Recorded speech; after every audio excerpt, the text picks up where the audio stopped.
Welcome back in English class.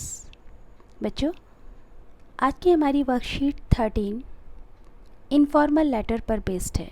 Last worksheet में हमने formal letter के विषय में पढ़ा था और आज हम पढ़ रहे हैं इनफॉर्मल लेटर।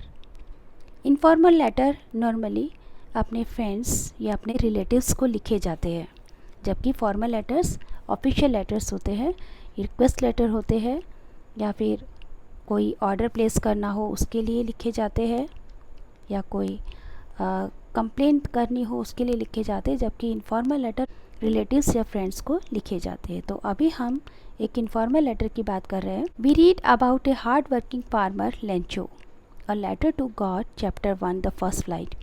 हमने फर्स्ट फ्लाइट के chapter 1 a letter to God में एक हार्ड वर्किंग किसान लेंचो के विषय में पढ़ा। Who had a lot of faith in life, जिसका जीवन में पूरा विश्वास था।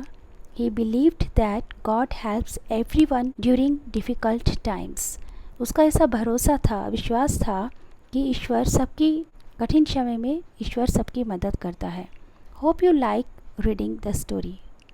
आशा है कि शायद आपको सभी को ये स्टोरी पसंद आई होगी। Farmers in India have to face a lot of challenges. Bharat के किसान बहुत सारी चुनौतियों का सामना करते हैं।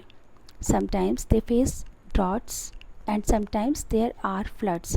कभी वे सूखे का सामना करते हैं और कभी बाढ़ का। This year too there have been floods in the north eastern part of India. इस साल भी भारत के उत्तरी पूर्वी हिस्से में काफ़ी बाढ़ आई।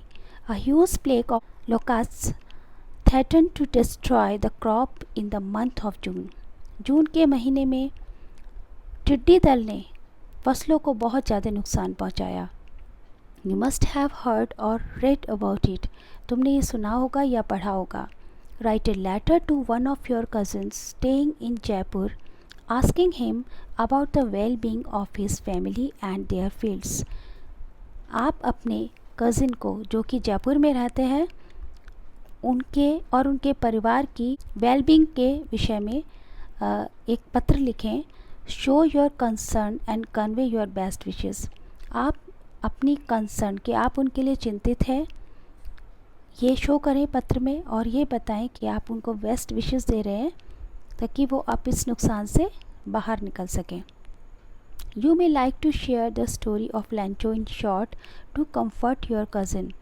आप इस लेटर में जो स्टोरी आपने पढ़ी है लेंचो की उसका थोड़ा सा रेफरेंस देते हुए अपने कज़िन को कंफर्ट फील करा सकते हैं, उनको थोड़ी सी सांत्वना दे सकते हैं। Write a letter using your own name and address. आपको जो लेटर लिखना है इसमें आपको अपना ही नाम और अपना ही एड्रेस लिखना है। You may use the following format, और इसमें आप ये नीचे दिए गए फॉर्मेट को यूज़ कर सकते हैं। जो हम इनफॉर्मल लेटर लिखते हैं उसमें सबसे पहले आपको अपना एड्रेस लिखना होता है। एड्रेस ऑफ राइटर ने जो पत्र लिख रहा है उसे अपना एड्रेस लिखना चाहिए। Then date, then salutation. Dear, यहाँ पर आप जिसको पत्र लिख रहे हैं उसका नाम लिख सकते हैं। इसके बाद बॉडी ऑफ द लेटर है जिसमें जो भी आपको लिखना है आप अपने फीलिंग्स, अपनी इमोशंस या अपने जो भी आप अपने रिलेटिव्स को कहना चाहते हैं उसके रिगार्डिंग लिख सकते हैं। एंड लास्ट में सब्सक्रिप्शन में योर लविंगली और उसके नीचे आप अपना नाम लिखेंगे। तो आई थिंक क्वेश्चन भी समझ में आ गया होगा कि आपको इसमें करना क्या है। एक बार फिर से देख लेते हैं कि आपके कज़िन हैं जो कि जयपुर में रहते हैं। वहाँ पर प्लेग ऑफ लोकस्ट्स यानी टिड्डी दल आया था जिसकी वजह से फसलों को काफ़ी नुकसान हुआ है। आपके कज़िन वो भी एक फार्मर हैं और आप उनके लिए चिंतित हैं। अपनी इसी चिंता को शो करने के लिए और उनके कि वो जल्दी से इन चीज़ों से रिकवर हो ये बताते हुए आपको एक पत्र उनको लिखना है और जिसमें आप लेंचो जो फार्मर है वो किस तरह से उसकी फसल नष्ट हो गई थी और किस तरह से उसकी ईश्वर ने मदद की उसका रेफरेंस देते हुए उसको सांत्वना देते हुए आपको पत्र लिखना है कि वो चिंता ज़्यादा ना करें, ईश्वर उनकी मदद करेगा। तो अब हम देखते हैं कि इस पत्र को कैसे लिखना है। तो सबसे पहले आप क्या करेंगे, अपना यहाँ पर एड्रेस लिखेंगे। एड्रेस ऑफ राइटर में आप यहाँ पर अपना एड्रेस लिखेंगे, देन डेट डालेंगे, देन डियर, आप क्योंकि कज़िन हैं तो आप उसका नाम लिख सकते हैं। देन स्टार्ट कैसे करते हैं इनफॉर्मल लेटर को, तो सबसे पहले हम सबकी वेल बीइंग पूछते हैं कि कैसे हैं आप। तो स्टार्ट ऐसे करेंगे, how are you? I hope this letter finds you in good health and spirit. I got to know that there was an attack of plague of locusts in Jaipur which destroyed the crops terribly. अब मुझे ऐसे जानकारी मिली कि एक टिड्डी दल ने जयपुर में फसलों को बुरी तरह से नष्ट कर दिया है। I know that a farmer's real asset is his crops. मुझे मालूम है, मैं जानता हूँ कि एक किसान की जो असली संपत्ति होती है वो उसकी फसल होती है। I had heard the story of a farmer named लैंचो। मैंने एक कहानी सुनी है एक फार्मर की जिसका नाम लैंचो था, whose crops had been destroyed due to hail storm, जिसकी फसल हेल स्टॉर्म मतलब ओलावृष्टि से नष्ट हो गई थी। But he had deep faith in God, लेकिन उसका ईश्वर पर पूरा भरोसा था। God helped him in the form of post master, और ईश्वर ने उसकी पोस्ट मास्टर के रूप में मदद की। You should also have faith in God, तुम भी भगवान में भरोसा रखते हो। एवरीथिंग विल बी फाइन, सब कुछ ठीक हो जाएगा। Right me if you need any help, यदि तुम्हें किसी भी तरह की कोई ज़रूरत है तो मुझे पत्र लिखना या मुझे लिखना। बिलीव इन योर सेल्फ, अपने ऊपर भरोसा रखो।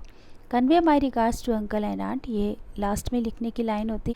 इसमें अगर आप कज़न को लिख रहे हैं तो इसलिए आपने यहाँ पर अंकल आंट लिख दिया, अदरवाइज़ फादर मदर जो भी हमारे घर के एल्डर्स होते हैं और जो उस व्यक्ति से संबंधित हैं जिसको आप लेटर लिख रहे हैं, तो वहाँ यहाँ पर उनको आप एड्रेस कर सकते हैं।